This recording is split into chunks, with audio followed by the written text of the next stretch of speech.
Buena gente, ¿cómo están? Espero que se encuentren bien. Estamos aquí de vuelta en otro video. En esta ocasión vamos a continuar con el eje sociológico que estamos llevando hace ya varios videos. En esta ocasión vamos a hablar del texto La sociología clásica, Durkheim y Weber, estudio preliminar de Juan Carlos Portantiero.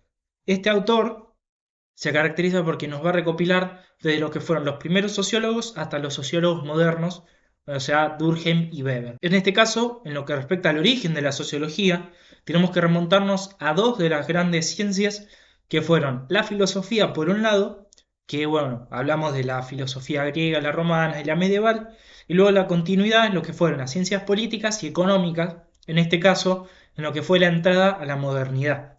¿Y por qué se considera esto como el origen? Porque estas dos ciencias o estas dos ramas principales estudiaban a la sociedad, lo cual al fin y al cabo es lo que hace la sociología. En sí, la prehistoria de la sociología nace de una ciencia la cual nace de una crisis social que estaba existiendo en aquel momento con el surgimiento de la revolución industrial y del capitalismo más industrial. En este sentido, ¿por qué? Porque gracias a ese surgimiento de este orden nuevo o este orden productivo, novedoso, va a haber un desorden social en la sociedad en sí y bueno, básicamente va a haber mucho conflicto. Es así como va a surgir la sociología en un principio y desde ese momento hasta por lo menos muchos años después va a tener una base natural. Esto significa que va a tener metodología de estudio, de investigación, de todo lo que uno hable, de carácter natural o de las ciencias naturales. Es de esta manera como para los primeros sociólogos la sociedad va a ser un cuerpo al cual hay que estudiarlo y en ese sentido hay que buscar el orden y la armonía en dicha sociedad. Es así como van a suceder dos tipos de sociologías en un principio, que va a ser la utópica socialista, la cual va a ser de carácter revolucionaria. Esto significa que va a querer romper con el capitalismo y con la sociedad que se venía instalando. Y luego la tradicional, la cual claramente va a buscar conservar el orden que se estaba llevando a cabo. En este sentido, esta última rama fue utilizada para que tanto el capitalismo y los burgueses se desarrollen y se instalen como dominadores en la sociedad. Es así como se va a destacar, o el autor va a destacar los primeros sociólogos, los cuales son Montesquieu, el cual era francés, y propone un modelo antiuniversalista. Esto significa no estudiar a todas las sociedades como si fueran las mismas, sino que hay sociedades con diferencias en particular entre cada una. Luego propone que el pasado medieval es bueno, esto va a estar mucho en debate, porque algo que se consideró, o uno de los primeros sociólogos los consideraron, fue que el pasado medieval fue bueno y que la actualidad, bueno, en aquel momento actualidad, la época revolucionaria era negativa por el desorden que existía. Entonces, estaba en un debate entre volver a lo antiguo, con lo que esto significaba, que la religión vuelva a dominar, o que dominen los burgueses y exista el desorden que se estaba viviendo en aquel momento. También Montesquieu va a establecer que hay un conjunto de ideas fuerzas las cuales degradan a la sociedad, o sea, que separan a la sociedad, lo cual claramente la sociología no busca esto, busca que la sociedad esté unida, tal como algunos autores proponen era en la época medieval. En este caso es la comunidad, la autoridad, el estatus y lo sagrado, o sea, la religión.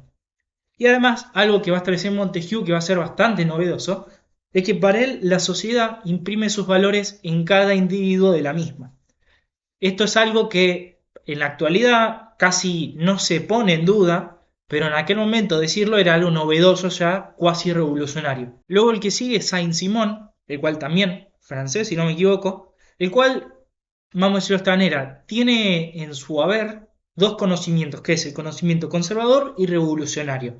¿Por qué? Porque él busca una sociedad tecnócrata, esto significa lo moderno, lo nuevo, y a la vez el orden del medioevo, o sea, muchos sociólogos, como bien dije anteriormente, valoraban el orden que existía en la sociedad medieval, pero estaban en contra de cómo se organizaba esa sociedad. Entonces por eso que se propone la cuestión tecnócrata, o sea, poner en el gobierno a los que son capaces, básicamente. El siguiente sociólogo destacado, que en sí es el primer sociólogo para muchos, o el creador en sí de la sociología, es Comte. Dato curioso, Comte fue discípulo de Saint-Simon. Entonces Comte medio que le copió las cosas a Saint-Simon y nunca se lo menciona a este último. Pero nada, está bueno para nada, destacar ese dato. Comte en sí va a tomar las ideas de Saint-Simon, en este caso, las cosas más conservadoras, más, vamos a decirlo de esta manera, más de conservar el orden capitalista y no ir contra este. Es así como él va a establecer que hay dos grandes ideas, que es el orden y el progreso, las cuales determinan cómo es una sociedad, utilizando estas dos medidas para analizar cómo es una sociedad, si es buena o mala, si es desarrollada o no. Luego también con Comte se va a instalar o se va a institucionalizar el positivismo conservador, el cual va a ser usado durante mucho, mucho tiempo. El que sigue es Spencer. Spencer es el autor de lo que es el darwinismo social. En pocas palabras, el darwinismo social es llevar la teoría natural de Darwin, o sea, la evolución de las especies, la supervivencia del más apto, la selección natural, todos esos conceptos al ámbito social. Es así como, a partir de los conceptos de Spencer, se justificó el colonialismo, el racismo, el sexismo, o sea, la dominación hacia la mujer, el negro y hacia las poblaciones o países, vamos a decirlo de esta manera, desde vista de los europeos, subdesarrollados. O los países que tenían menos desarrollo a nivel técnico, etc. El siguiente va a ser Tonis, que es alemán, o Tunis con doble O, el cual va a establecer que en la sociedad hay algo que se llama las relaciones sociales, las cuales son de dos tipos, de comunidad o de sociedad. Esos son los dos grandes tipos. La de comunidad es una en la cual se funciona como si fuera un organismo, mientras que en la de sociedad es una máquina. Luego de Tonis, el sociólogo que hay que destacar, y ahora sí es con una sociología moderna, o con lo que el autor denomina como tal, es con Durkheim. Durkheim es el autor el cual va a establecer que el orden moral es el que establece la felicidad del ser humano. O sea que, para que el ser humano sea feliz y nada, esté acorde, tiene que haber un orden en la sociedad, no tiene que haber desorden, no tiene que haber resistencias, rebeliones, etc. Es así como también Durkheim va a proponer o va a propagar el conservadurismo de las instituciones mediante las normas. Es así como para él el orden en la sociedad se instaura mediante las normas, las cuales son la base de las instituciones.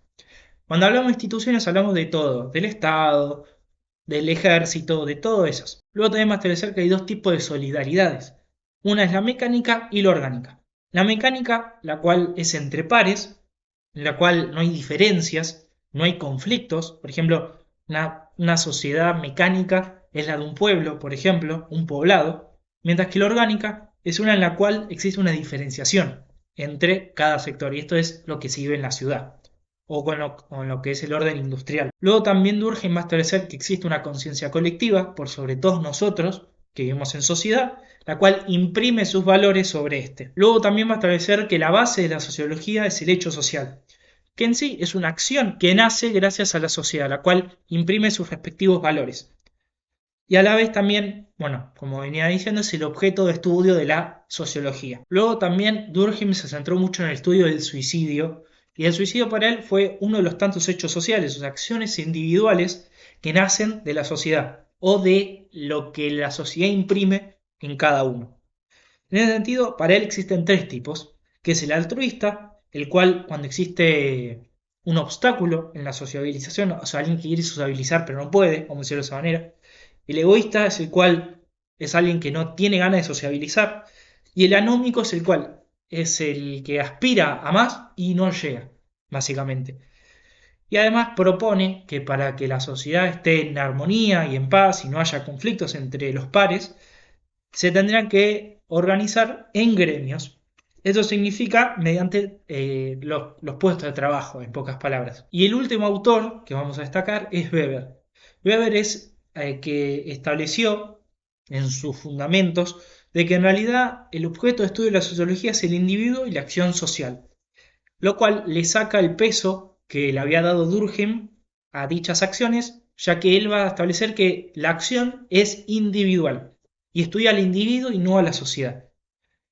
Va a establecer también que la sociedad no imprime valores por sobre la sociedad o sobre la sociedad.